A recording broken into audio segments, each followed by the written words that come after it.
नमस्कार, स्वागत है आप सभी का हमारे इस खास कार्यक्रम वैश्विक मसलों पर मंथन में। मैं हूं आपके साथ आरेंद्र। प्रधानमंत्री नरेंद्र मोदी अपने 3 देशों की यात्रा के तहत इस समय ब्राजील में हैं, जहां वो G20 शिखर सम्मेलन में हिस्सा ले रहे हैं। पिछले साल G20 का यही शिखर सम्मेलन भारत यानी दिल्ली में हुआ था। पीएम मोदी की उस वक्त मेजबानी में दुनिया के तमाम बड़े नेताओं का जमावड़ा दिल्ली के भारत मंडपम में देखने को मिला था। पीएम मोदी ने पिछले साल इसी शिखर सम्मेलन में ब्राजील को G20 की अध्यक्षता सौंपी थी, जिसके बाद इस साल ब्राजील की राजधानी रियो डी जेनेरियो में 19वां G20 शिखर सम्मेलन हो रहा है। अब से कुछ देर बाद प्रधानमंत्री मोदी समेत तमाम बड़े देशों के नेता इसमें शिरकत करेंगे, शामिल होंगे, जहां वैश्विक मुद्दों पर मंथन होगा कि कैसे संघर्ष से शांति का रास्ता निकाला जाए और वैश्विक भलाई के लिए विकास का कौन सा मार्ग अपनाया जाए ताकि दुनिया को सुरक्षित रखा जा सके और मानव केंद्रित नीतियों का फायदा आम लोगों को दुनिया भर में मिल सके। इस खास कार्यक्रम में हम G20 शिखर सम्मेलन की सीधी तस्वीरें भी आपको आने वाले वक्त में दिखाएंगे, तो मेहमानों से समझने की कोशिश करेंगे कि इस सम्मेलन में क्या कुछ हासिल हो सकता है। लगातार हमारी नजर रहेगी इस पूरे कार्यक्रम को लेकर, क्योंकि प्रधानमंत्री का 3 देशों का दौरा था, जिसमें पहला पड़ाव था नाइजीरिया, जहां पर कल प्रधानमंत्री मौजूद थे। नाइजीरिया से प्रधानमंत्री ब्राजील पहुंचे हैं, जहां पर G20 शिखर सम्मेलन में प्रधानमंत्री शिरकत कर रहे हैं। और हमारे सहयोगी संवाददाता भी हमारे साथ में जुड़ेंगे, क्यों जो पहुंचे हुए हैं इस वक्त। असीम मिश्रा हमारे सहयोगी संवाददाता पहुंचे हुए हैं ब्राजील में G20 शिखर सम्मेलन को कवर करने के लिए, उनके पास जाएंगे। इसके अलावा हमारे साथ में खास मेहमान भी जुड़ेंगे और समझने की कोशिश करेंगे कि आखिर G20 के मायने क्या हैं और G20 कि इस बैठक से दुनिया को किस प्रकार की उम्मीदें हैं। अगर G20 की अगर बात की जाए तो ये बेहद महत्वपूर्ण है और इस बात को समझना भी बहुत ज़रूरी है कि इस बैठक से दुनिया को क्या कुछ उम्मीदें हैं। हमारे साथ जो खास मेहमान हैं उनका परिचय भी आपसे करा देते हैं। एम्बेसडर वीरेंद्र गुप्ता जी हैं, दक्षिण अफ्रीका में भारत के पूर्व उच्चायुक्त रहे हैं। इसके अलावा professor Anshu Joshi ji, school of international studies JNU से, आप दोनों का बहुत बहुत स्वागत है। इसके अलावा हमारे सहयोगी संवाददाता भी असीम मिश्रा भी रियो डी जेनेरियो से जुड़ेंगे। आप तीनों के पास हम लौटेंगे, लेकिन उससे पहले जरा हम विस्तार से समझने की कोशिश करते हैं कि आखिर G20 की बैठकों में इस बात के मायने क्या। आप मेहमान और हमारे सहयोगी संवाददाता असीम इस वक्त टेलीविजन स्क्रीन पर दिखाई पड़ रहे हैं, आपके पास हम लौटते हैं, लेकिन उससे पहले कुछ खबरों का रुख कर लेते हैं और उसके बाद हम चर्चा पे वापस आएंगे। ब्राजील के रियो डी जेनेरियो शहर में G20 शिखर सम्मेलन हो रहा है। इस सम्मेलन में हिस्सा लेने के लिए कई देशों के कई राष्ट्र प्रमुख पहुंच चुके हैं। प्रधानमंत्री नरेंद्र मोदी भी इस शिखर सम्मेलन में शामिल हो रहे हैं। तो आइए जानते हैं G20 से जुड़ी सारी अहम बातें इस खास रिपोर्ट के जरिए। G20 अपने नाम से ही साफ है कि ये 20 देशों का एक समूह है। साल 1999 में जब एशिया में आर्थिक संकट आया था, तब तमाम देशों के वित्त मंत्रियों और सेंट्रल बैंक के गवर्नरों ने मिलकर एक फोरम बनाने की सोच, जहां पर ग्लोबल इकोनॉमिक और फाइनेंशियल मुद्दों पर चर्चा की जा सके। कुछ साल बाद 2007 में पूरी दुनिया पर आर्थिक मंदी का साया मंडरा रहा था। ऐसे में G20 के लेवल को और ऊपर उठाया गया। इसे वित्त मंत्रियों के लेवल से ऊपर उठाकर हेड ऑफ स्टेट के लेवल का बना दिया गया। यानी इस बैठक में अब तमाम देशों के राष्ट्राध्यक्ष हिस्सा लेंगे। इस तरह से G20 की पहली बैठक साल 2008 में अमेरिका के वॉशिंगटन में हुई। अब तक इसकी कुल 18 बैठकें हो चुकी हैं। ब्राजील इसकी 19वीं बैठक की मेजबानी करने जा रहा है। वैसे तो इस ग्रुप का फोकस अर्थव्यवस्था से जुड़े मुद्दों पर चर्चा करना रहा है, लेकिन वक्त के साथ इसका दायरा बढ़ता रहा। इसमें टिकाऊ विकास, स्वास्थ्य, कृषि, ऊर्जा, पर्यावरण, जलवायु परिवर्तन और भ्रष्टाचार विरोधी जैसे मुद्दे भी जुड़ते चले गए। इस ग्रुप की ताकत इसमें शामिल देशों के नाम जानने से ही पता लग जाती है। G20 ग्रुप में 19 देश अर्जेंटीना, ऑस्ट्रेलिया, ब्राजील, कनाडा, चीन, France, Germany, Bharat, Indonesia, Italy, Japan, Republic of Korea, Mexico, रूस, सऊदी अरब, दक्षिण अफ्रीका, तुर्की, यूनाइटेड किंगडम और अमेरिका शामिल है। इसके साथ इस ग्रुप का 20वां सदस्य यूरोपियन यूनियन है। वहीं अब पीएम मोदी की पहल पर अफ्रीकन यूनियन को भी G20 में स्थायी सदस्य के रूप में शामिल कर लिया गया है। इस सम्मेलन के दौरान लिए गए फैसलों को मानने की कोई कानूनी बाध्यता नहीं होती। ये आर्थिक रूप से ताकतवर देशों का एक ग्रुप है, इसलिए यहाँ लिए गए फैसलों से इंटरनेशनल ट्रेड काफी हद तक प्रभावित हो सकता है। इस बार G20 की थीम की बात की जाए तो वो है एक न्यायपूर्ण दुनिया और एक टिकाऊ ग्रह का निर्माण।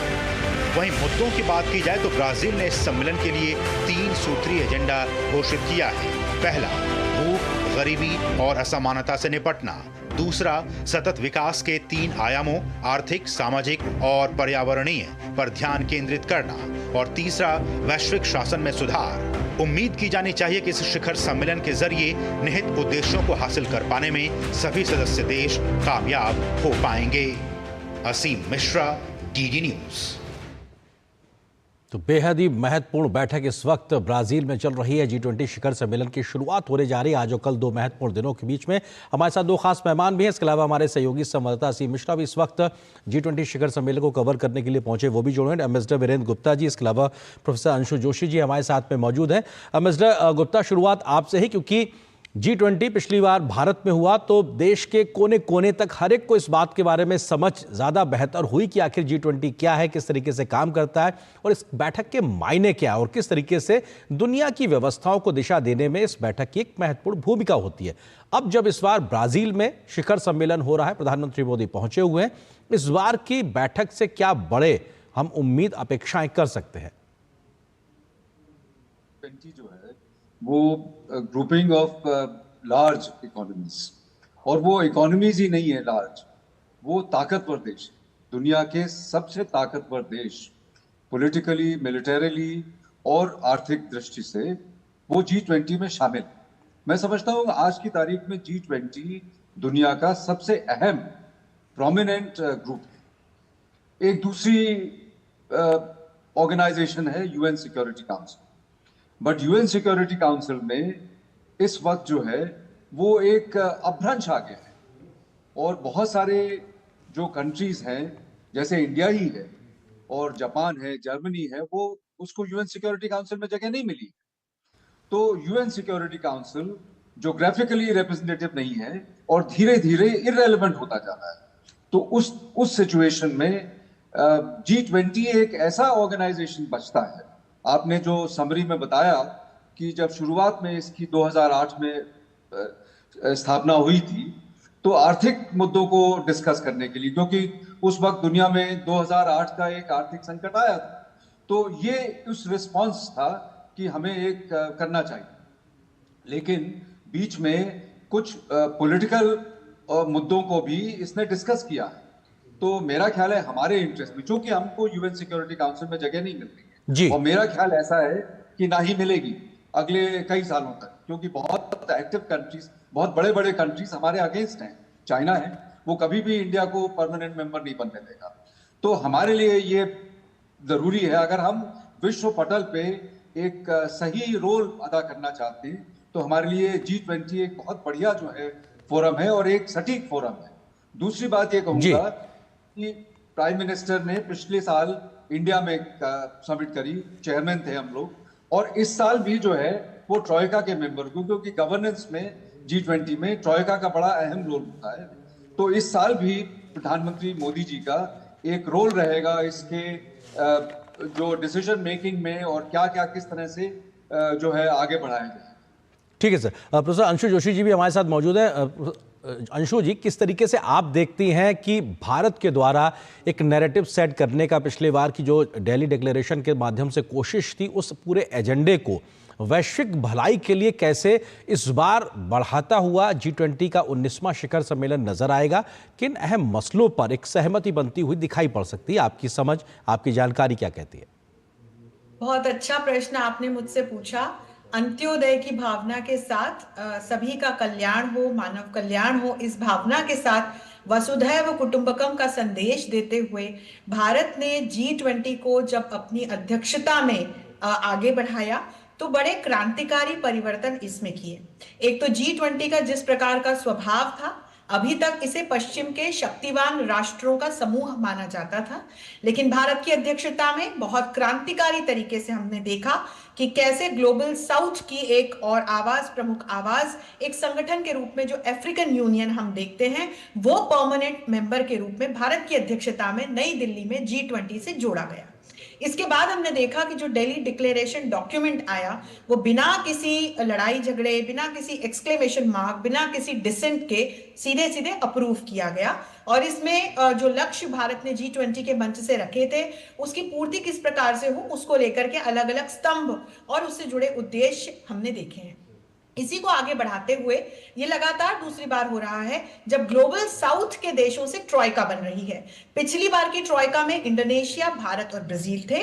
इस बार की जो G20 की ट्रॉयका है वो भारत, ब्राजील और साउथ अफ्रीका से बन रही है। तो ये लगातार दूसरी बार ऐसा हो रहा है और ग्लोबल साउथ की मुखर प्रमुख आवाज बनकर भारत ने जो G20 के लोकतंत्रीकरण की और अन्य वैश्विक मंचों के सुधार की बात की थी, अंत्योदय की बात की थी, मानव कल्याण की बात की थी, उसी की बात अब ब्राजील करता हुआ दिखाई पड़ रहा है। इस बार के G20 का जो संदेश है वो building a just world and a sustainable planet है और ब्राजील ने 3 सूत्रीय एजेंडा दिया है। पहला सूत्र जो है वो भुखमरी को, असमानता को और गरीबी को अंत करने से जुड़ा हुआ है। दूसरा सूत्र जो है वो सस्टेनेबल डेवलपमेंट के जो तीनों आयाम है, आर्थिक, सामाजिक और राजनीतिक, उससे जुड़े लक्ष्यों की पूर्ति है। और तीसरा और बहुत ही महत्वपूर्ण जो आयाम है वो ये अंतरराष्ट्रीय संगठन है, इनमें सुधार की बात है। तो ये तीनों ही आयाम बहुत महत्वपूर्ण है और यदि हम ध्यान से देखें तो ये तीनों बिंदुओं की बात हमारे माननीय प्रधानमंत्री जहां भी जा रहे हैं, जिन मंचों से बोल रहे हैं, उसकी बात कर रहे हैं। तो निश्चित तौर पर G20 भारत की अध्यक्षता में हमने जो एक मुखर आवाज न सिर्फ ग्लोबल साउथ की बल्कि एक मानव कल्याण की रखी थी, उसी भारत के दर्शन को लेकर के भारत ने जो लक्ष्य जोड़े उनको लेकर के ब्राजील भी आगे बढ़ता हुआ दिखाई पड़ रहा है। बिल्कुल, आप दोनों मेहमानों से गुजारिश है आप हमारे साथ बने रहिए। एक और स्टोरी हम देखते हैं, एक और खबर भी देखते हैं और उसके बाद हम इस चर्चा को आगे बढ़ाएंगे कि इस तरीके से कि ब्राजील किस तरीके से भारत के एजेंडे को आगे बढ़ा रहा है, उससे जुड़ी इस रिपोर्ट को आप देखिए और आपको बताने की कोशिश करेंगे किस तरीके से भारत ने पिछले वर्ष जो एक एजेंडा सेट किया था वो एक तरीके से कंटिन्यूएशन में दिखाई पड़ रहा है। तो भारत के द्वारा वैश्विक भलाई के लिए जो आयाम प्रतिमान स्थापित करने का जो प्रयास हुआ था, आज वही ब्राजील में भी दिखाई पड़ रहा है। इस रिपोर्ट को देखिए, उसके बाद इस चर्चा को आगे बढ़ाएंगे। G20 के शेरपा अमिताभ कांत एक बार फिर हमारे साथ मौजूद हैं। सर, आपका स्वागत डीडी न्यूज में। और किस तरह की बातें, किस तरह के नेगोशिएशंस रियो घोषणा पत्र को लेकर और क्या कुछ बातें हुई हैं? अभी देखिए 36 घंटे की नॉन स्टॉप चर्चा चली है और क्लाइमेट और जियो पॉलिटिक्स कॉम्प्लेक्स इश्यूज हैं आज के संदर्भ में, और बाकी सारे इश्यूज, हंगर हो, पावर्टी हो, ग्रोथ हो, ये सारी चर्चा हो चुकी है। क्लाइमेट और जियो पॉलिटिक्स पर चर्चा चल रही है और मेरे विचार से क्लाइमेट पर हम लोग को बड़े रिस्पॉन्सिबली काम करना है, क्योंकि हाई लेवल प्रिंसिपल्स पर काम करना है, क्योंकि COP29 चल रही है बाकू में और कुछ ऐसा काम नहीं करना चाहिए जिससे कि वहाँ किसी तरह का जो बड़े जोर के डिटेल डेलिब्रेशंस चल रहे हैं उस पर न इम्पैक्ट हो। तो वही सोच के हम लोगों ने हाई लेवल प्रिंसिपल्स पर बात की है। और जियो पॉलिटिक्स, जब भारत की लीडर्स समिट हुई थी तो हम लोग 83 पैरे पे कंसेंसस पे आए थे और सारा कंसेंसस हुआ था। जियो पॉलिटिक्स पे भी कंसेंसस था, तब रशिया यूक्रेन का क्राइसिस था बड़े जोर का। अब मिडिल ईस्ट का भी एक कॉन्फ्लिक्ट है, उसमें कई व्यूज हैं, करीब 12-13 घंटे उस पर चर्चा हो चुकी है। आज फिर चर्चा होगी। हमारी पूरी कोशिश रहेगी कि हम ब्राजील की मदद करें, क्योंकि हम ट्रॉयका के मेंबर हैं। हम ब्राजील की मदद करें, वो एक इमर्जिंग ग्लोबल साउथ नेशन है हमारी तरह, और उनकी मदद करके कंसेंसस आए, यही कोशिश रहेगी हमारी। न्यू दिल्ली डिक्लेरेशन में आतंकवाद को, टेररिज्म पर भी बहुत साफ साफ बातें हुई थी और सबने उसकी भर्त्सना की थी। इस बार के घोषणा पत्र में बिल्कुल वो भी रहेगा। हमने कहा था कि we condemn to terrorism in all its forms and manifestation, और टेररिज्म पर एक पूरा पैरा था, तो वो शब्द बहुत इंपॉर्टेंट है, वो जरूर रिफ्लेक्ट होगा यहाँ के। रूस यूक्रेन लास्ट ईयर और फिर वेस्ट एशिया, इस बार के घोषणा पत्र में क्या कुछ बातें? उस पर चर्चा चल रही है, अभी वो चलती रहेगी। मेरे ख्याल वो एंड तक चलेगी, क्योंकि कई व्यूज हैं उस पे। रशिया चाइना का एक व्यू है, G7 का एक और व्यू है, इमर्जिंग मार्केट्स का एक और व्यू है, तो वो चर्चा अभी डिटेल में चल रही है। बहुत सारी अहम बातें घोषणा पत्र में बातें चल रही हैं, किन बातों को घोषणा पत्र में शामिल किया जाए? कैमरामैन अंकुर के साथ असीम मिश्रा, डीडी न्यूज, रियो। तो आप सुन रहे थे अमिताभ कांत जी, जिनको जो कि भारत के शेरपा हैं G20 में। शेरपा की भूमिका ये होती है कि जो एक देश का प्रतिनिधित्व करते हैं और जो भी मसले हैं उन पर किस प्रकार का कंसेंसस बनता है, आम सहमति बनती है, उसको एक शेप देने का पूरी जिम्मेदारी या कहा जाए प्रतिनिधित्व करने की जो सबसे महत्वपूर्ण जिम्मेदारी होती है वो शेरपा पे होती है। और अमिताभ कांत जी को आपने सुना कि वो किस प्रकार से इन बातों का जिक्र कर रहे थे। अब आपको दिखाते हैं कि पिछले वर्ष 2023 में जब भारत की अध्यक्षता थी G20 की, उस वक्त दिल्ली डिक्लेरेशन में किस प्रकार का भारत ने कंसेंसस खड़ा किया था, एक एजेंडा तय किया था।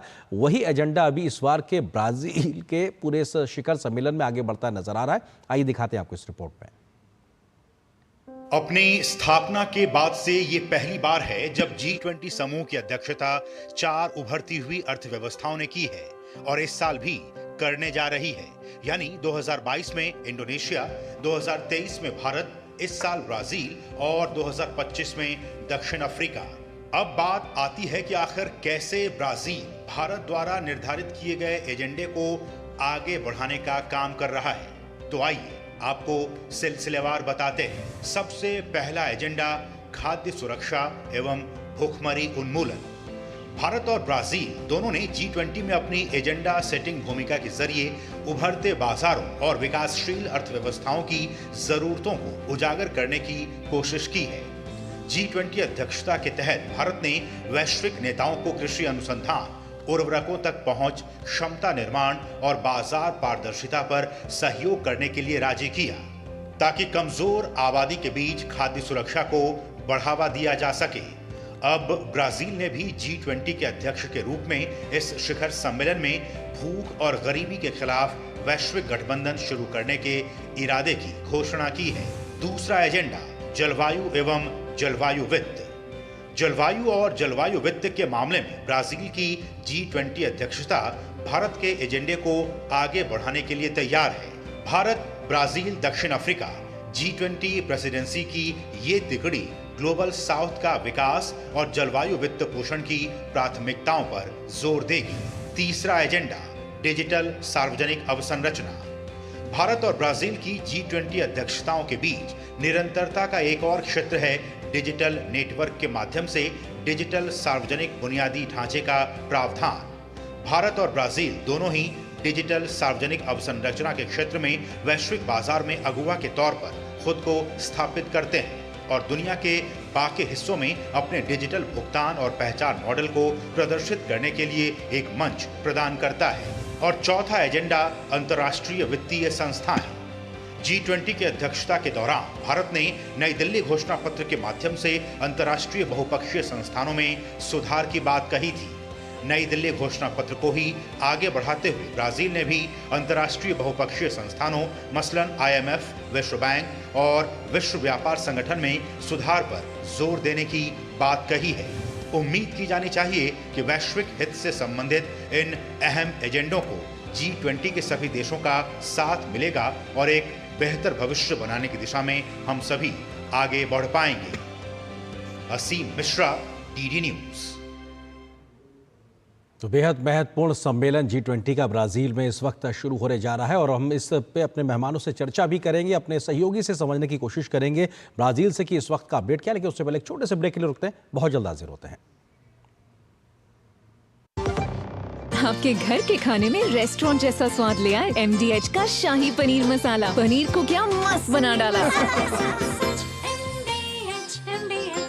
जब धरती चीर कर निकलता है लोहे का पत्थर और मिलता है मोंगिया के जोश से, फिर तपता है, पिघलता है और बनता है फौलाद। अब होता है सरिया सारी खूबियों के साथ।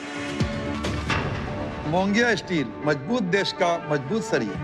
मुथूट फाइनेंस गोल्ड ओवरड्राफ्ट, ब्याज सिर्फ उतने ही दिन का भरिए जितने दिन पैसे इस्तेमाल कीजिए। आज ही कॉल कीजिए 1-800-313-1212। और ब्रेक के बाद आप सभी का स्वागत है हमारे इस खास कार्यक्रम में। G20 शिखर सम्मेलन ब्राजील की राजधानी में इस वक्त शुरू होने जा रहा है और इस पर हम लगातार चर्चा कर रहे हैं क्योंकि प्रधानमंत्री नरेंद्र मोदी इस वक्त पहुंचे हुए हैं शिखर सम्मेलन में भारत की ओर से प्रतिनिधित्व करने के लिए। दो खास मेहमान हमारे साथ लगातार बने हुए हैं। हमारे साथ मौजूद हैं एम्बेसडर वीरेंद्र गुप्ता जी, इसके अलावा प्रोफेसर अंशु जोशी जी हमारे साथ बने हुए। हमारे सहयोगी संवाददाता असीम मिश्र भी हमारे साथ में रियो से जुड़ गए हैं। हम संभवतः असीम से भी संपर्क होगा तो हम बात करते हैं। उसके लिए पहले एम्बेसडर गुप्ता, आपसे समझना चाहते हैं क्योंकि भारत ट्रॉइका के तहत इस बार शिखर सम्मेलन में शिरकत करने वाला है, तो ऐसे में ट्रॉइका के सदस्य के तौर पर शिरकत करने की एक अहमियत क्या है, उसके मायने क्या है सर? देखिए, मिलजुल के काम करते हैं। जो इस वक्त में ब्राजील प्रेसिडेंट है, तो ब्राजील की मदद जो है वो इंडिया भी करेगा और साउथ अफ्रीका भी करेगा। प्राइमरी रिस्पॉन्सिबिलिटी ब्राजील की होती है, लेकिन दूसरे दोनों कंट्रीज एक कॉन्टिन्यूटी बनने के लिए उस हिसाब से होता है।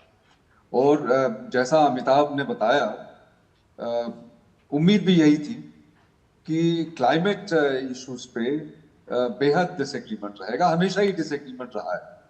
और जियोपॉलिटिकल इश्यूज तो मालूम ही है कि उसमें दुनिया में कोई एग्रीमेंट नहीं है। इसी वजह से लड़ाइयाँ चल रही हैं, 3 साल से यूक्रेन की लड़ाई चल रही है, और इतने महीनों से वो एक साल से ऊपर इजराइल गाजा में चल रहा है। तो बड़ी कॉम्प्लिकेटेड चीज़ें हैं, और देशों को, बड़े बड़े देशों को ये थोड़ी समझदारी से काम करना पड़ेगा कि लड़ाई झगड़े के चलते चलते किसी को फायदा नहीं होने पाता। प्रधानमंत्री मोदी ने जैसे कई बार ऐसा जिक्र किया है कि ये टाइम लड़ाई झगड़े का नहीं है, लड़ाई झगड़े से कोई सोल्यूशन नहीं निकलता। तो नेगोशिएट करना पड़ेगा, बैठ के बातचीत करनी पड़ेगी, तसल्ली से बात करनी पड़ेगी, सबको मिला जुला के बात करनी पड़ेगी, तभी निकल सकता है। आप जो है, जैसे वो यूक्रेन के ऊपर ऐसा हो रहा है कि एक सोल्यूशन के लिए एक कॉन्फ्रेंस कर लें जिसमें रशिया को नहीं रखा जाए, तो वो तरीके नहीं काम करें, तरीके काम नहीं किए हैं। तो एक समझदारी से सबको मिलजुल के सबकी चिंताओं को साथ में लेते हुए तब होगा। क्लाइमेट चेंज की एक बहुत बड़ी इशू जो है ये है कि शुरू से प्रॉब्लम चल रही है क्लाइमेट फाइनेंस का इशू, क्योंकि जो हम क्लाइमेट में आज गड़बड़ी देखते हैं वो अधिकतर रिस्पॉन्सिबिलिटी डेवलप्ड कंट्रीज की है। उन्होंने कई सालों तक खूब डेवलपमेंट किया, खूब एमिशन किया, और क्लाइमेट खराब हो गई। अब क्लाइमेट को ठीक करना है, उसके लिए डेवलपिंग कंट्रीज के पास पैसे नहीं है, ना ही उनकी क्षमता है। तो ये मैं इस नेगोशिएशन में इन्वॉल्व था करीब 2007 में, आई वाज एक्टिवली इन्वॉल्व। तो उस वक्त एक सबसे बड़ा मुद्दा था, ये बात मान गए थे कि डेवलपिंग कंट्रीज के पॉसिबल नहीं है, उनकी कैपेसिटी नहीं है, और इसलिए जो है तो कॉमन बट डिफरेंशिएटेड रिस्पॉन्सिबिलिटी, सबकी रिस्पॉन्सिबिलिटी है, पूरे दुनिया की रिस्पॉन्सिबिलिटी है, बट डिफरेंशिएटेड है। तो और कैपेसिटी सबकी अलग अलग है। तो मोटे तौर से ये है कि डेवलप्ड कंट्रीज इस प्रॉब्लम से निकलने में मदद करेंगी। एक कैपिटल, एक क्लाइमेट का फाइनेंसिंग होगा। उस वक्त में फिगर बताई थी कि 100, 150, 200 बिलियन डॉलर इकट्ठा करने पड़ेंगे, और अजीबोगरीब चीज ये है कि एक नया पैसा तक नहीं आता है। फिर बाद में डेवलप्ड कंट्रीज ने बोला कि गवर्नमेंट की तरफ से नहीं, वो कमर्शियल ऑर्गेनाइजेशन। अब कमर्शियल ऑर्गेनाइजेशन क्यों पैसे डालेगा जी? वो तो इसलिए डालेगा कि आप उसकी टेक्नोलॉजी खरीद लीजिए। वो बल्कि और फोर्स करेंगे कि हम जो है नई टेक्नोलॉजी के सामान लगाएं और नई टेक्नोलॉजी से पावर प्लांट लगाएं, उसमें हमारे को एक्स्ट्रा खर्चा पड़ेगा। तो कहते हैं एक्स्ट्रा खर्चा आप दीजिए। तो सबसे बड़ा मुद्दा ये है कि जब तक कि डेवलप्ड कंट्रीज ये समझदारी नहीं दिखाएंगे कि क्लाइमेट खराब होती जा रही है, सबको नुकसान है, उनको भी नुकसान है, हमको भी नुकसान है, तो उनकी रिस्पॉन्सिबिलिटी है वो आगे बढ़े, पैसे दें, और जिससे डेवलपिंग कंट्रीज की मदद हो सके और वो स्टेप्स ले सके उसके लिए। बिल्कुल, तो ये नहीं है, जब तक नहीं होगा। जी, कॉप की मीटिंग हो रही है, वहां पे भी एग्रीमेंट नहीं होगा। बिल्कुल, अपने यहाँ पे डिस्कशन होगा, इसमें भी मीटिंग नहीं होगा। खैर, मैं जो है इन शिखर सम्मेलनों का जो सक्सेस है इस बात से नहीं आंकते हैं कि किस चीज पे समझौता होगा, किस चीज पे। बड़े टेढ़े मुद्दे हैं और ये बहुत सालों से चल रहे हैं। द वेरी फैक्ट कि हम सब लोग मिल रहे हैं, हमारे शिखर नेता, ये बहुत बड़ी बात है कि सब मिलके और एक विश्व स्टेज में बड़े बड़े मुद्दों पे बातें करने, जिससे समझदारी और अंडरस्टैंडिंग आगे बढ़े। बिल्कुल सर, आप जो बात कह रहे हैं बहुत महत्वपूर्ण है, क्योंकि इस बात को लेकर ब्राजील की अपनी अध्यक्षता में G20 में ब्राजील इस बात की मुखरता से वकालत कर रहा है कि एक तरीके से एक मिनिमम टैक्स जो जो देश हैं, जो अमीर देश हैं, उनके ऊपर लगना चाहिए, और फ्रांस जैसे देश का एक समर्थन भी उसकी इस पहल पे देखने को मिला है। भारत के नज़रिए से अगर बात की जाए तो 2015 के पेरिस क्लाइमेट समझौते पर भारत G20 का इकलौता ऐसा देश है जिसने अपने लक्ष्यों को वक्त से पहले हासिल करके और भी बड़े एक महत्वाकांक्षी लक्ष्य तय किए हैं। 2070 तक जीरो नेट की बात की जा रही है, जीरो कार्बन की बात की जा रही है। अंशु जी, आपको लगता है कि जिस मसले पे अभी मिस्टर गुप्ता ने बहुत बारीकी से उस बात को समझाने की कोशिश की कि आखिर कंसेंसस बनने में दिक्कत क्या है, बावजूद उसके एक बेहतर ट्रैक रिकॉर्ड के साथ भारत एक सफलता के साथ आगे बढ़ता दिखाई पड़ रहा है। यह भी एक सक्सेस स्टोरी है। कंट्राडिक्शन भले ही है, बट फिर भी इस तमाम चुनौतियों के बीच में एक रास्ता दिखाता भारत दिखाई पड़ रहा है। निश्चित तौर पर फिर आपने एक बहुत अच्छा बिंदु हम सभी के सामने रखा। यदि हमें इस पूरे मुद्दे को बहुत सरल भाषा में समझना है तो हमको दो आयाम देखने पड़ेंगे। एक तो एक बहुत बड़ा गैप है, जितने भी ये पश्चिम के देश हैं या जो बड़े कार्बन एमिटर्स देश हैं और जो ग्लोबल साउथ के विकासशील या अविकसित देश हैं, उनके बीच जब लक्ष्य निर्धारण होता है क्लाइमेट चेंज कंटेनमेंट को लेकर के या कार्बन एमिशन को कट करने के लिए, तो हमेशा से क्या होता आ रहा है, चाहे हम सीओपी की बैठकों को देखें या G20 जैसे प्लेटफॉर्म्स के जब शिखर सम्मेलन होते हैं तो उनको देखें, तो वहां होता यह है कि जो बड़े एम्बिशियस लक्ष्य हैं वो बगैर इस चीज को मापे कि किस देश का जो राष्ट्रीय उसका कार्बन फुटप्रिंट है वो ग्लोबल कार्बन फुटप्रिंट के वीज़ावी जब हम देखते हैं तो वो कहां खड़ा होता है, बिना इस बात को देखे अभी तक क्या हो रहा था, ये जितने विकासशील और अविकसित देश थे उनको बहुत ही ज्यादा एम्बिशियस ऑब्जेक्टिव्स दे दिए जा रहे थे। और हम इस बात को समझें कि ये जितने विकासशील देश हैं, इमर्जिंग इकोनॉमीज हैं, ये फॉसिल फ्यूल डिपेंडेंट इकोनॉमीज हैं। ये रातों रात अपना कार्बन एमिशन या फॉसिल फ्यूल्स पर जो इनकी डिपेंडेंसी है उसको समाप्त नहीं कर सकते, और भारत भी इन्हीं में से एक देश है। और मैं इस मंच के माध्यम से अपने माननीय प्रधानमंत्री की बहुत उनको साधुवाद देना चाहूंगी कि जब COP 26 में उन्होंने शिरकत की तब उन्होंने इस बात को बहुत ही सरलता से, बहुत ही सहजता से पूरे विश्व के सामने रखा कि जो ये एक किस्म का अन्याय हो रहा है ये बंद किया जाए, और जो ये क्लाइमेट चेंज कंटेनमेंट को लेकर के जो लक्ष्य निर्धारण हो रहा है वो किसका कितना एमिशन है उसको ध्यान में रखते हुए किया जाए। फिर भी हमने अपने लिए पेरिस एग्रीमेंट में भी बड़े एम्बिशियस लक्ष्य लिए थे और हमने COP 26 में भी लिए, और हम पंचामृत के माध्यम से और लाइफ जो हमारी राष्ट्रीय एक परियोजना है उसके माध्यम से हम लगभग जो 50% से अधिक उद्देश्य हैं उनको हम पूरा कर चुके हैं। और हमने एक्चुअली ध्यान ये दिया कि जो नवीकरणीय ऊर्जा है उसकी तरफ बढ़ा जाए, और इसीलिए भारत ने फिर पवन ऊर्जा की तरफ, सौर ऊर्जा की तरफ, जो ये बायो ऊर्जा है इसकी तरफ ध्यान देना शुरू किया। और हमने अंतरराष्ट्रीय स्तर पर फिर ये सोलर अलायंस की, बायोफ्यूल अलायंस की हमने स्थापना की। अपने साथ के देशों को जो हमारी ही तरह चुनौतियों से जूझ रहे थे उनको साथ में लिया, और हमने ये केस स्टडी हमने बनाकर पूरे विश्व के समकक्ष प्रस्तुत की। और माननीय प्रधानमंत्री जब अमेरिका में बोले, वे रशिया में बोले, उन्होंने इस बात को सबसे साझा किए हुए जब सिंगापुर में बोले कि भाई आप आइए, हम आपके साथ भी ये साझा करेंगे कि हमने कैसे सफलतापूर्वक जो क्लाइमेट चेंज कंटेनमेंट या सस्टेनेबल डेवलपमेंट से जुड़े हुए लक्ष्य थे जिनको हमने लिया था, हमने कैसे उसकी पूर्ति की है। तो एक तो हमने लक्ष्यों का लोकतांत्रिकरण कर दिया, जन जन को हमने इन योजनाओं से जोड़ दिया, और फिर इसमें हमने बड़ी सफलता अर्जित की। बिल्कुल, और इंटरनेशनल सोलर अलायंस के माध्यम से वो जो ग्रीन टेक्नोलॉजी के बारे में बात करते हैं, भारत अपने सीमित संसाधनों के माध्यम से दुनिया के लिए भी एक उदाहरण पेश करता नजर आ रहा है। मिस्टर वीरेंद्र गुप्ता जी, मैं दूसरे विषय पे आपसे समझने की कोशिश करूंगा जो एक तरीके से थीम भी है मौजूदा ब्राजील की प्रेसिडेंसी को लेकर। उसमें भूख और गरीबी को लेकर, हंगर और पॉवर्टी को लेकर बहुत ज़्यादा फोकस है। कैसे इस पे निपटा जाए, इसको लेकर एक अलायंस बनाने का भी अभी शुरुआत होने वाली है और इस पे फर्स्ट सेशन भी रखा गया है। तो मौजूदा समय के लिहाज से अगर बात की जाए तो बिल्कुल जो ज़मीनी सच्चाइयाँ हैं उससे मुकरा नहीं जा सकता। गरीबी और भुखमरी जैसी समस्याएं आज भी दुनिया में मौजूद हैं।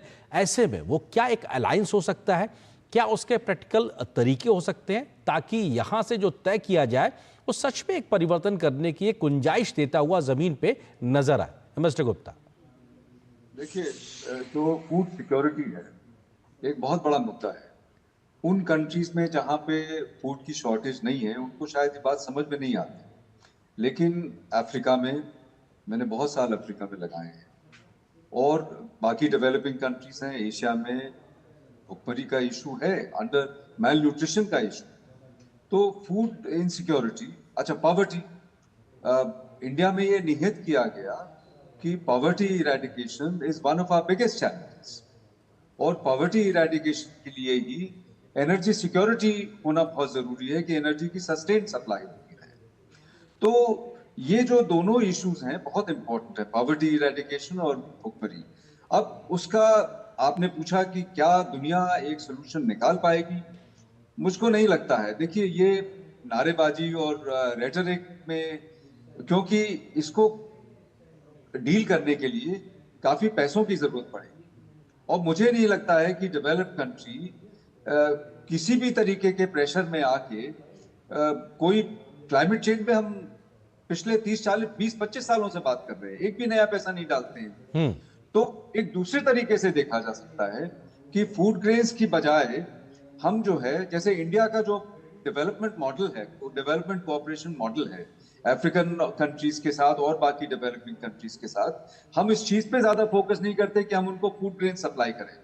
कभी कभार कोई स्पेशल प्रॉब्लम हो जाए या कोई नेचुरल कैलामिटी हो तो हम जरूर एक सॉलिडारिटी के तौर पे हम फूड ग्रेन्स भी सप्लाई करते हैं, लेकिन हमारा फोकस हमेशा ये रहता है कि हम उनको अच्छी एग्रीकल्चर को अडॉप्ट करने की साथ में कोऑपरेट करें। हम अपनी प्रैक्टिसेस, हमारे यहाँ जो एग्रीकल्चरल डेवलपमेंट है, we are always ready to share with the other developing countries.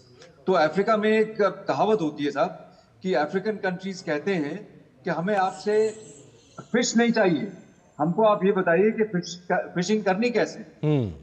तो इंडिया का मॉडल ये रहा है कि हम आपको एग्रीकल्चर के अच्छे तरीके बताएंगे, जैसे हमने अपने को, आपको मालूम है 30, 40, 50 साल पहले इंडिया भी भुखमरी में था। इंडिया सफिशिएंट फूड नहीं प्रोड्यूस कर पाता था और इंडिया में PL 480 के शिप्स के बाद शिप्स आते थे अमेरिका से, तो we were food shortage country और तब से हम फूड सरप्लस हो गए। तो क्यों हुआ? क्योंकि हमने एग्रीकल्चरल साइंस को अडॉप्ट किया, उसकी अच्छी प्रैक्टिसेस अडॉप्ट करी। तो हमारा जो डेवलपमेंट कोऑपरेशन है बाकी कंट्रीज के साथ में, उसमें ये इस बात को बहुत अहम इंपॉर्टेंस दी गई है कि हम अपनी एग्रीकल्चरल प्रैक्टिसेस को, हमारे एक्सपर्ट्स हम डिप्यूट करते हैं दूसरी जगहों पे। तो मेरा ख्याल है दुनिया के और देश भी अगर इस मॉडल को फॉलो करें तो शायद फूड सिक्योरिटी से हम इफेक्टिवली जो है वो डील कर सकते हैं और पॉवर्टी इरेडिकेशन, क्योंकि पॉवर्टी इरेडिकेशन कहीं ना कहीं जो है वो फूड शॉर्टेजेस से जुड़ी हुई, बिल्कुल सीधे तौर पे उससे जुड़ी हुई। और इस लिहाज से भारत की अपनी भूमिका क्या है और किस तरीके से भारत ने एक उदाहरण भी पेश किया है, इस विषय पे मैं लौटूंगा। आप दोनों मेहमानों से चर्चा को हम आगे बढ़ाएंगे। फिलहाल एक छोटे से ब्रेक के लिए रुकते हैं, बहुत जल्द हाजिर होते हैं।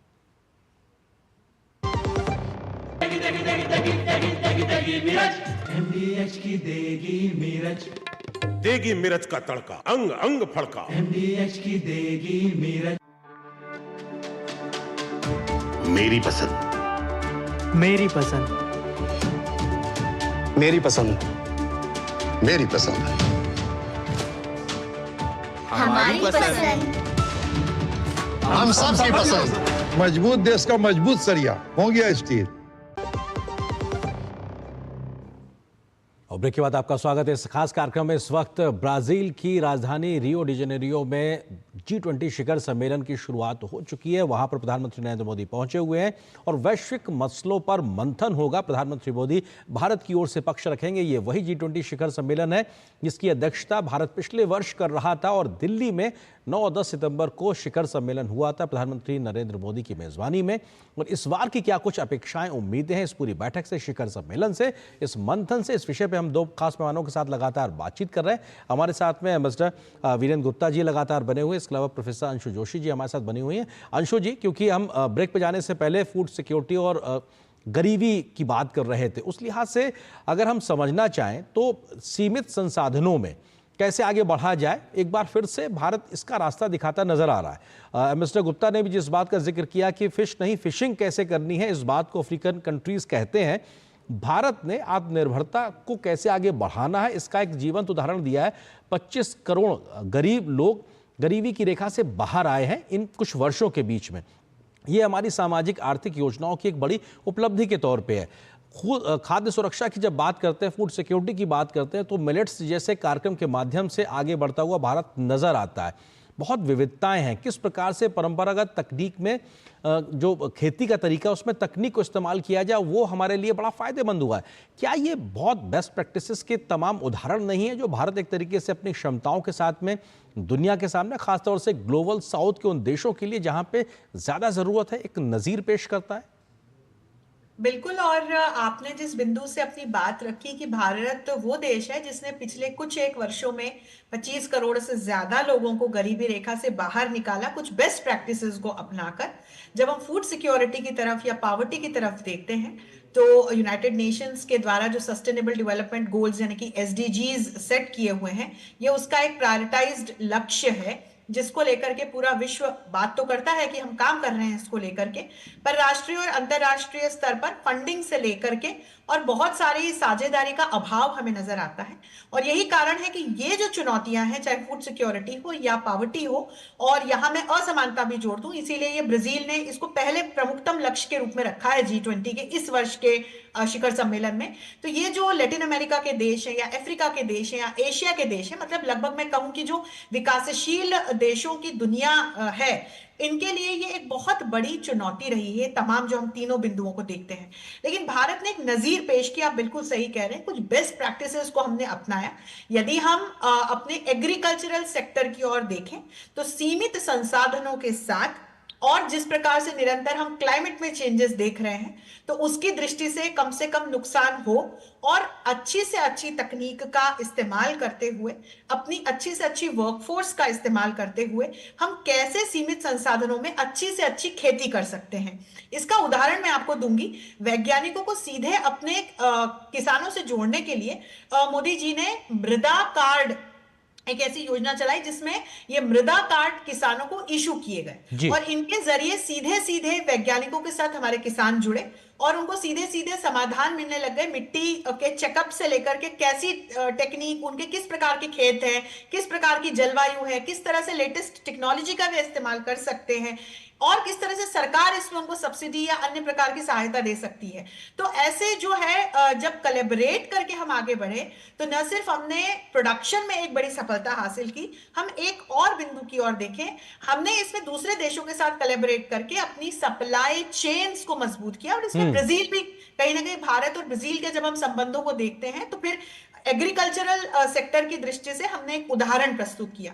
तो ये केस स्टडी है देखना कि हमने कैसे दूसरे देशों को भी साथ में जोड़ करके एक सिम्बायोटिक रिलेशनशिप बना करके राष्ट्रीय स्तर पर भी हमने योजनाएं चलाई, अंतरराष्ट्रीय स्तर पर भी हमने समाधान खोजे और हमने तकनीक के बढ़िया से बढ़िया प्रयोग के माध्यम से, इनोवेशन के माध्यम से, बार बार जो प्रधानमंत्री कहते हैं कि हम स्टार्टअप्स को बढ़ावा देना चाह रहे हैं और वो स्टार्टअप्स जो खेती के क्षेत्र में काम कर रहे हैं उनको एक विशेष बढ़ावा मिल रहा है।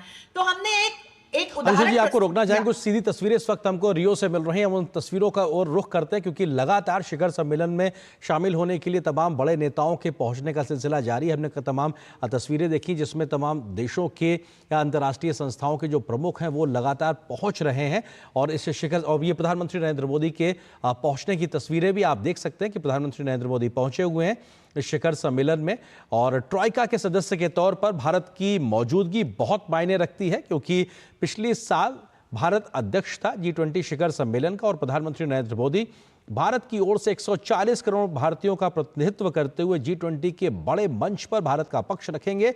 और प्रधानमंत्री मोदी की मौजूदगी अपने आप में बेहद महत्वपूर्ण। और ब्राजील के राष्ट्रपति लूला डे सिल्वा प्रधानमंत्री नरेंद्र मोदी का स्वागत करते हुए गले लगाकर अभिवादन करना और अपने आप में ये दोनों ही नेताओं के बीच में संवाद, ये दिखाता है कि कैसे एक क्लोज कोऑर्डिनेशन के साथ में आगे बढ़ते हुए दोनों देश आगे बढ़ना चाहते हैं। क्योंकि हमारे मेहमान भी जिक्र कर रहे थे, जो ट्रॉइका होता है यानी कि पिछली बार कौन सा देश अध्यक्ष था, इस बार कौन सा देश अध्यक्ष है और अगली बार कौन सा देश अध्यक्ष होगा, ये तीनों देश मिलकर एक कोऑर्डिनेटेड एफर्ट्स के साथ में एक कंसेंसस बनाने की कोशिश करते हैं। तो ऐसे में भारत की एक महती जिम्मेदारी का निर्वहन भारत इस बार निभा रहा है और ऐसे में ब्राजील के राष्ट्रपति लूला डे सिल्वा और प्रधानमंत्री नरेंद्र मोदी के बीच में ये खुशनुमा माहौल की मुलाकात और कैसे एक तरीके से हाथ जोड़ के अभिवादन करना, शेक हैंड करना, गले मिलना और ये संवाद, ये दिखाता है कि दोनों ही देश मिलकर न सिर्फ आपसी संबंधों को बल्कि G20 के मसले पर कैसे एक बेहतर कंसेंसस बनाया जाए उस दिशा में आगे बढ़ने को तैयार है। तो ऐसे में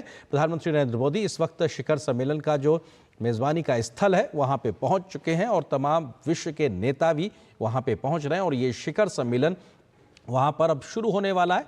ब्राजील की राजधानी रियो डी जेनेरियो, जहां पर इस बार 19वां G20 शिखर सम्मेलन आयोजित हो रहा है। और ये तस्वीरें अब से बस कुछ देर पहले की, जब प्रधानमंत्री G20 के स्थल पे पहुंचे हैं और ब्राजील के राष्ट्रपति लूला डी सिल्वा ने प्रधानमंत्री नरेंद्र मोदी का स्वागत किया है और उनके साथ बातचीत की। और ऐसे में लगातार, क्योंकि कल एक रियो डिक्लेरेशन आएगा जो कि बताएगा कि किन तमाम मसलों पर कैसे सहमति बनी है, उससे पहले तमाम बैठकें और मंथन चलता रहता है। लेकिन जो इस बार का सबसे बड़ा थीम है वो भुखमरी और गरीबी को लेकर है, उसके उन्मूलन पे कैसे आगे बढ़ा जाए, उसके उन्मूलन को लेकर एक अलायंस बनाने का भी एक पहला कार्यक्रम होना है। उसी के ऊपर पहला सत्र भी रखा गया है। इसके अलावा अगले सत्र में बात को ये होगी कि किस तरीके से जो वैश्विक संस्थाएं हैं उसमें जो सुधार की गुंजाइशें हैं उस पर कैसे आगे बढ़ा जाए। इसके अलावा पब्लिक डिजिटल इंफ्रास्ट्रक्चर को लेकर भी इस पूरे G20 शिखर सम्मेलन के दौरान सत्र होने हैं, उस पर बातचीत होनी है। तो ऐसे तमाम विषय हैं जिसको लेकर आज दुनिया चिंतित है। उन विषयों को लेकर कैसे, साझा चुनौतियों को लेकर कैसे निपटा जाए, कैसे उनसे आगे बढ़ा जाए, इसको लेकर तमाम देश बैठक कर रहे हैं। हालांकि जब 2007-8 में एक तरीके से शुरुआत हुई थी G20 के जो तमाम राष्ट्र प्रमुख हैं उनकी बैठकों के साथ में, तो फोकस कहीं ना कहीं सबसे ज़्यादा आर्थिक मसलों को लेकर रहा करता था, अर्थव्यवस्थाओं को लेकर रहा करता था। लेकिन धीरे धीरे न सिर्फ एक तरीके से ये संस्थान आगे बढ़ता हुआ नजर आया, इसका विस्तार होता भी नजर आया। हमारे सहयोगी संवाददाता असीम मिश्रा भी इस वक्त रियो डी जेनेरियो में ही मौजूद हैं। प्रधानमंत्री नरेंद्र मोदी के इस पूरे कवरेज को करने के लिए पहुंचे हुए हैं और हमारे साथ मौजूद हैं। असीम, हम तस्वीरों में देख रहे हैं कि खुशनुमा माहौल में दोनों ही नेताओं की मुलाकात, और ये मुलाकात एक तरीके से टोन भी सेट करती है क्योंकि ट्राइका के दोनों ही सदस्य हैं और ऐसे में वो खुश मिजाजी के साथ में बात करना ये दिखाता है कि कंसेंसस बनाने में दोनों ही देश, दोनों ही नेता महती भूमिका निभाने वाले हैं। असीम, बिल्कुल आरेंद्र, और मैं सबसे पहले यही कहना चाहूंगा कि जिस बात को लेकर आपने कहा कंसेंसस, G20 के शेरपा के तौर पर अमिताभ कांत पिछले साल भी हमने देखा और इस साल भी लगातार वो घंटों मैराथन बैठक कर रहे थे। कल जब मेरी उनसे बातचीत फिर उन्होंने कहा कि हाँ, अभी भी बहुत सारे ऐसे मसले हैं जिस पर की सहमति बन चुकी है और कुछ एक दो मसले हैं जिस पर की अभी भी बातचीत चल रही है। तो ये जो कंसेंसस, और आपको बहुत ही महत्वपूर्ण एक बात बताऊं, पिछली बार भारत की दाद देनी होगी, और न सिर्फ हमारी तरफ से, भारत की तरफ से, बल्कि वैश्विक नेताओं ने भी भारत की इसलिए तारीफ की और हमारे साथ मेहमान भी बने हुए हैं, वो भी इस बात को कहेंगे कि हमने जो एक कंसेंसस बनाने की कोशिश की, दिल्ली घोषणा पत्र में जिन बातों को शामिल किया गया उस पर सभी देश जितने भी G20 में शामिल देश हैं उन सभी ने रजामंदी जताई। तो ये भारत ने दिखाया किस तरह से एक डिप्लोमेटिकली तरीके, या जिस तरीके से भी वो उन तमाम मसलों पर अपनी एक सहमति बना दिया।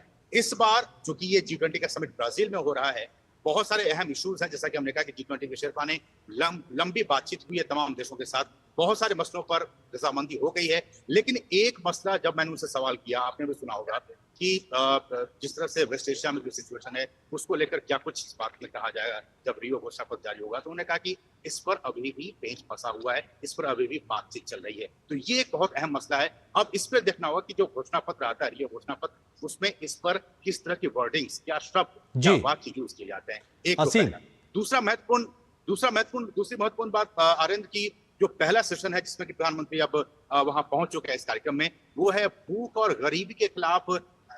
जो ब्राजील है उसने कहा कि मैं एक वैश्विक अलायंस, एक वैश्विक गठबंधन की शुरुआत करने जा रहा हूं और इस बात का ऐलान जो है इस सम्मेलन के जरिए किया जाएगा। लेकिन इसके लिए जो होमवर्क है वो बीते कई महीनों से किया जा रहा है आरेंद्र, और इसमें आपको जानकर खुशी होगी कि भारत ने इस अलायंस में जो एक आर्थिक सपोर्ट होता है वो देने का काम किया है। कई $100 मिलियन भारत ने एक आर्थिक मदद के तौर पर इस अलायंस के लिए दिया है। सबसे बड़ी बात, क्योंकि भारत में भी हम जानते हैं कि अंत्योदय योजना जो है, जो गरीबों के लिए है, वो कि हर व्यक्ति, चाहे वो किसी भी अगर वो बहुत गरीब है, समाज के बहुत अच्छे अंतिम पायदान पर है, तो उसको कम से कम खाने की कोई दिक्कत ना हो, उसके घर में राशन चूल्हा जलती रहे, इस बात का जो समाधान है वो प्रधानमंत्री ने किया है।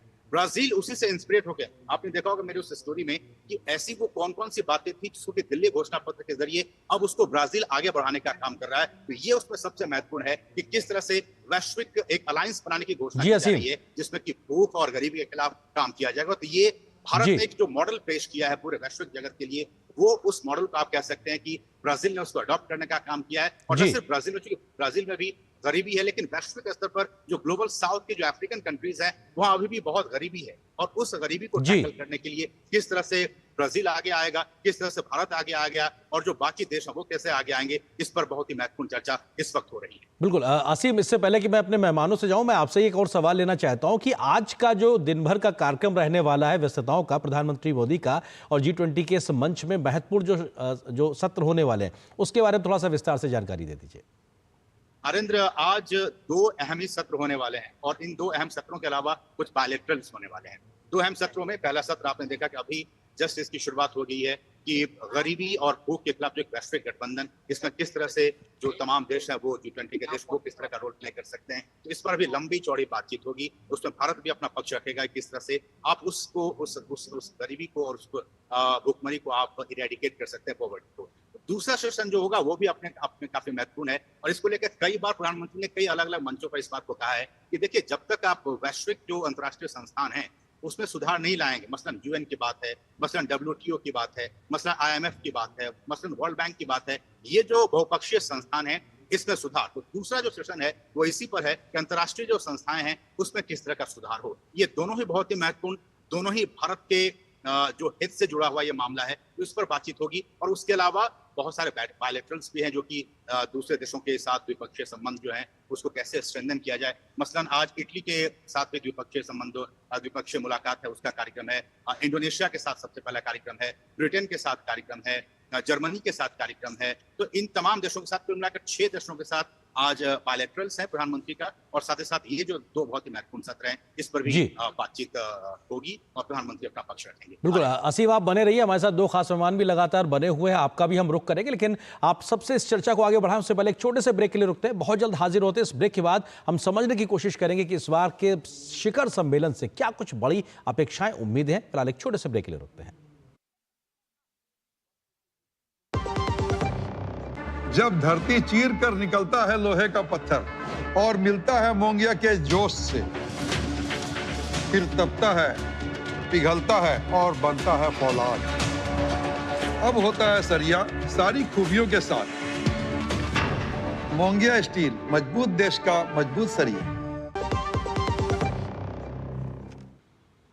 ब्रेक के बाद आपका स्वागत है हमारे इस खास कार्यक्रम में। G20 शिखर सम्मेलन इस वक्त ब्राजील में चल रहा है। प्रधानमंत्री नरेंद्र मोदी वहां पे पहुंच चुके हैं और अब मंथन एक तरीके से शुरू होगा। तमाम जो वैश्विक चुनौतियां हैं उस पर कैसे एक सहमति बनाई जाए और एक रास्ता दिखाया जाए दुनिया को कि कैसे आगे बढ़ना है। इस विषय पे बात करने के लिए 2 खास मेहमान हमारे साथ लगातार बने हुए हैं। इसके अलावा हमारे सहयोगी संवाददाता असीम मिश्र भी बने हैं, एम्बेसडर वीरेंद्र गुप्ता जी, प्रोफेसर अंशु जोशी जी। एम्बेसडर वीरेंद्र गुप्ता जी, मैं आपसे समझना चाहता हूं कि भारत की अध्यक्षता में पिछली बार जो अफ्रीकी जो संघ है उसको एक स्थायी सदस्य के तौर पे एक सीट मिली है G20 के मंच पे। भारत के इस प्रयास में कहीं ना कहीं दिखाई पड़ता है कि साहब जिस रिफॉर्म की हम बात लगातार कर रहे हैं ग्लोबल संस्थाओं में, अगर वो नहीं हो रहा है तो कम से कम जो बहुत बड़ी आबादी है उनको एक मंच देने की कोशिश तो कीजिए।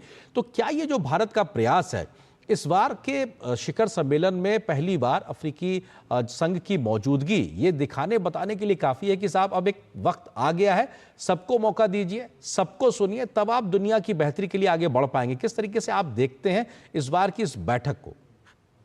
जी हाँ, ये बहुत जरूरी है क्योंकि अफ्रीका का रिप्रेजेंटेशन सिर्फ साउथ अफ्रीका है वहाँ पे, और अफ्रीका एक बड़ा कॉन्टिनेंट है, 50 से ज्यादा मुल्क हैं। तो अब बहुत दिनों से कोशिश हो रही है कि अफ्रीका को ड्यू रिप्रेजेंटेशन मिलना चाहिए UN सिक्योरिटी काउंसिल में।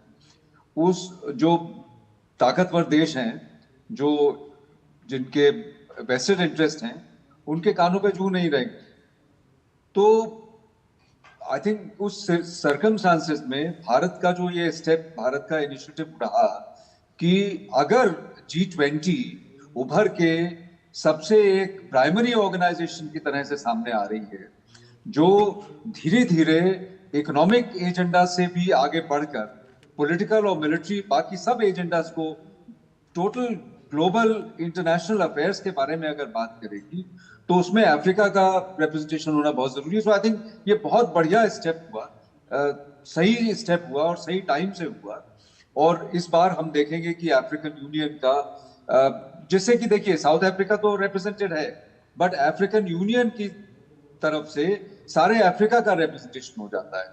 तो एक तो ये बात हुई। दूसरी ये बात हुई कि प्रधानमंत्री ने बोला है और बाकी देश भी बोल रहे हैं कि ग्लोबल साउथ का ये जो G20 है, ये डेवलप्ड कंट्रीज का ग्रुपिंग नहीं है। ये देश की दुनिया के ताकतवर देशों में, उन ताकतवर देशों में डेवलप्ड कंट्रीज के अलावा भी कंट्रीज हैं, चाइना है, इंडिया है, ब्राजील, बाकी सब। तो ग्लोबल साउथ का एक आवाज और तगड़ी होती है। और प्रधानमंत्री हमेशा कहते हैं कि चैलेंजेस जो है आजकल दुनिया के सामने, उसमें ग्लोबल साउथ बहुत अफेक्टेड हो रहा है। आप चाहे क्लाइमेट चेंज करें तो क्लाइमेट चेंज तो सबको असर कर रहा है, लेकिन उसके डेप्रिडेशंस ग्लोबल साउथ के लिए ज्यादा जो है वो नुकसानदायक है। और इकोनॉमी से, भुखमरी से, सब चीजों से जो है वो ग्लोबल साउथ, तो इससे ग्लोबल साउथ का भी असर होगा।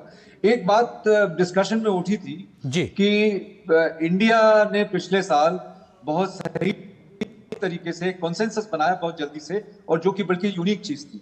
तो वो मैं समझता हूँ इस वजह से हुआ क्योंकि India is uniquely placed. India कोई भी खेमेवाद में नहीं है, किसी भी खेमे में नहीं है, ना तो अमेरिकन खेमे में है, ना चाइना या रशिया के खेमे में है। तो हम ऐसे कंट्री हैं जो कि हमेशा नेगोशिएशन की बात करते हैं, पीसफुल सेटलमेंट की बात करते हैं, आपस में बैठ के बात करते हैं और हर कंट्री से अच्छा रिलेशन चाहते हैं।